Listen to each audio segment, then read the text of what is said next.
Today, I'll share with you some of the things that will help you to make your advertising more profitable, more scalable, and basically a lot of the things that you know about the advertising. I'll show you that those things can be done differently.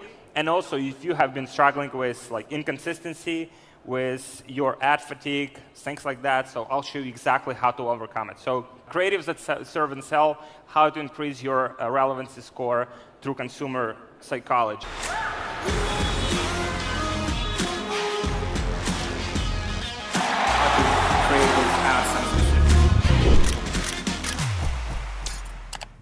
Before we get started, a few words about me. So my name is Fedotoff. I'm from Ukraine originally. So Ukraine is a country in Europe. Basically, when I've started, I just graduated with zero prospects. As a lot of people, I haven't studied, online marketing or Facebook advertising in school.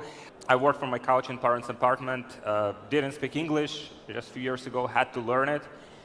And before I got into Facebook advertising, before e-commerce, I had learned, all sorts of things like eBay, Amazon, experimented, failed a lot. So this is what of me in Facebook headquarters. So a lot of the insights that I want to share with you are actually from there. So that's my workplace back home. The room was very small, so I didn't have a place to put a table. So I had to keep my laptop on the bed. In the last few years, we started focusing on the Facebook advertising, on e-commerce. So, for example, last year, we spent over $40 million on Facebook ads, mostly for e-commerce brands and some information products. Work with some big clients like Under Armour, Lululemon, Keto Mojo, and other small and medium businesses. And we also run our own dropshipping projects, mostly fueling them down with Facebook advertising. So, and guys, how many of you can relate? Because I definitely been here before, and still, these are the things that, Facebook advertisers, like, how many of you advertise on Facebook? Oh yeah, quite a lot. So, inconsistency, inability to scale your ad spend profitably, ad fatigue every few days, and just cannot seem to figure it out and scale hard, right? I think that's kind of what a lot of people can relate to, because I'm talking to a lot of advertisers in my community, Facebook ads rock stars, and these are pretty much issues with majority of the advertisers. And I'll show you how to make your Facebook ads great again. I'll show you how to find the ideas for your ads that will make your ads much more profitable. And you'll find out that it's not about some magic like targeting or some specific bidding techniques or anything like that. In reality, it's much simpler than that, and just comes down pretty much to creating good ads. And then I'll show you exactly in tactical ways how to create those ads and specific tools that you can utilize to basically source the unlimited ideas for your great ads. The 5 steps deep dive audience research process you must do before launching your next ad. So this is the first step that we do before we're launching ads, and these are the main points. So first, remember that great ads sell the product on their own, and I'll show you details what that means. Analyze what your competitors are doing. I'll show you the tools to conduct the competitive research to know exactly how to position your product, how to position your ads, and how to find more ideas for your advertising. Then how to create customer avatars, but not in a traditional way where it's very boring. I'll show you how to go into details, how to go into very deep psychological things that you can utilize for your avatars, and how to hit those pain points with your ads. Then I'll show you how to adjust your ads targeting to the created avatars, and then I'll show you how to adapt your ads based on different stages of the awareness ladder. So these are the points that we'll go through, and then on each stage we'll have specific tactical applications, specific examples for each of these, how we do it. First thing first, so great ads sell on their own, right? So many of you have experienced that if you have good ads, then you don't actually need targeting. How many of you have experienced that? Few people have experienced that. So these are the examples. You can see some of the ad sets. $75,000 spent on one ad set. No targeting. Just pretty much just age, and country. That's it. No targeting, no magic, kind of like, we haven't used software to dig, some special interest that are like, like there are some people selling the software that allows you to dig some secret audiences that you can target. We haven't done that, and it still worked out. The ROAS, it's top of the funnel, so ROAS is on the profitable side. It's a bit above break-even point. Other one you can see here, so also spent $24,000, $25,000, $23,000, $18,000. This still adds at budgeting optimization, still works well, and very open, as you can see, and still works. So no interest, no even like lookalikes. We just let Facebook optimize, right? We just focus our attention from like playing with all of these like little things and obsessing about like bidding and how to raise this bid and how to, maybe this targeting option versus this targeting option and narrowing. We focus our attention to the creative, to angles, and the results will be just mind-blowing. So automatic placement, I think Savannah was talking about this, like automatic placement just allows you to get more ads more scalable. Again, here, no targeting, great results. Just excluding, obviously we're excluding people who have purchased, so we don't want to like hit the same people with people who have already purchased with the same messaging, obviously, but other than that, everything is very open. You can start with this, right, with analyzing your existing data, right? You can go to creative reporting and find out about your best performing creatives. So if you already have data in your ads manager, that could be a great starting point. You can see what creatives have resonated previously with your audience and what ads overall like have been performing the best. So this will give you kind of like some initial indicators what ads could be the most scalable for you moving forward, and also the ideas and the direction for your consequent ads. So you have your menu, you have your ads, you have your ad sets, you have your campaigns. Then the next one, you have account overview. And within that, you can see the creative reporting, which basically pull out the information from your whole account and will give you this breakdown. So you can see here, with this account, we've had this ad on top, spent the most, like spent $65,000, for example, and had 3,200 purchases. And overall, it's totally cold acquisition, so it had the ROAS of 2.05. Another one had less sales, but the same ROAS, right? So we kind of like looking for ads that not only kind of like did have the most volume, but also the best kind of like ROAS throughout all of the targeting options, throughout all of the ad sets that we have been using. We identified these initial things that we see that they're resonating with the audience.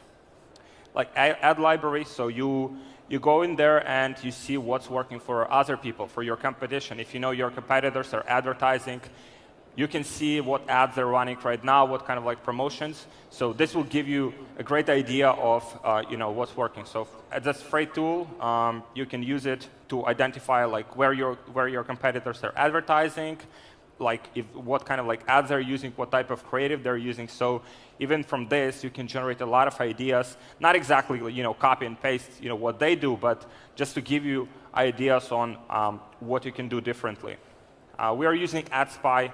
AdSpy, it's a paid tool, but very good tool for research. So you can sort by technology, you can sort by ads, by the dates when the ads have been seen, and you can also sort by even URL. So what ads have been run by to a specific URL, even in the last like 2 years, right? So you can see what changed over the time and what ads have worked for your competition.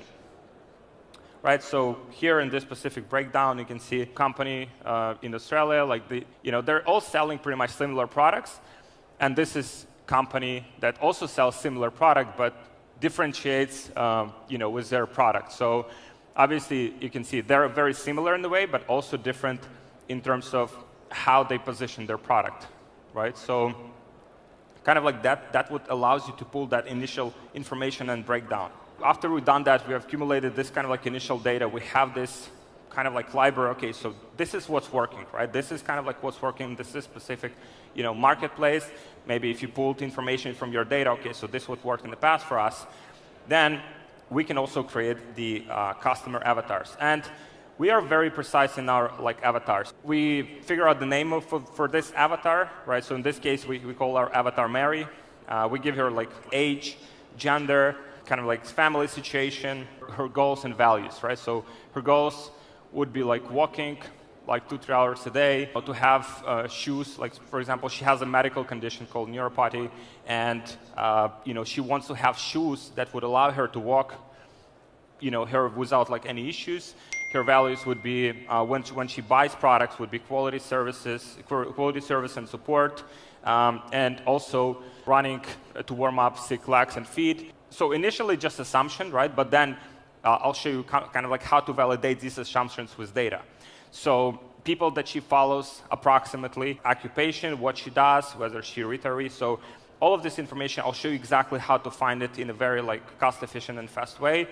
And some of the objections that might stop her from purchasing, her purchase process, thought process. Like for example, does she have to talk to someone before buying the product, right? How she buys products typically, right? So kind of like those things that we kind of like put all of this at the beginning. It's messy. It's a lot of like insights, and then we take those insights and we translate them into like real ads, real targeting options, and kind of like put it all together.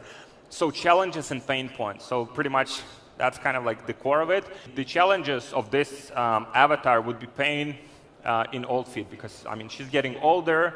Obviously maybe she had like a sitting job her whole life, so she has a pain. She likes long-lasting shopping in malls, but she cannot necessarily do it because she has that pain. That's kind of like how we analyze all of this. We kind of like put it together, put all of these assumptions together. This is the easiest way that you can just gather all of this data and kind of like put it together. So if you already have data in your Shopify, and if you're going like after a specific niche, you're focusing on a specific customer, then all you need to do is just find your 5, 10, or even like 50 most valuable clients, customers like on Shopify, people that have spent the most, people that have purchased more than 2 times, because like you want to optimize your business around your best customers, and then you would go to their Facebook page and you would check what they post, right? And if you don't have that like database of customers, right, all you need to do is like very simple hack. You can just go to your competitor's business page and see what people have commented on their ads. I just purchased this, cannot wait, and just go and research those people. It's a very simple way to find this data. So you just go to their Facebook page, personal page, and just check what they post, right? You can identify their needs and problems. You can see what pages they like, because most people have it open and openly available, like what pages they have liked. And you can gather all of this information pretty much within like 30 minutes.